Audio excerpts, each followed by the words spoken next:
I believe that science in itself is exciting. It's a way to answer questions, to understand what's going on around you. The science competition team is made up of all junior high students. There's 24 events. So every student who's passionate and excited about science can find something that they're interested in.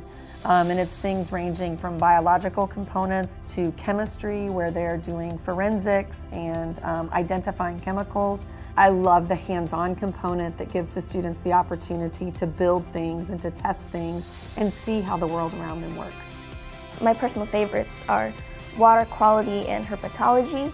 Science is ever-changing and it's always evolving, and I really enjoy that.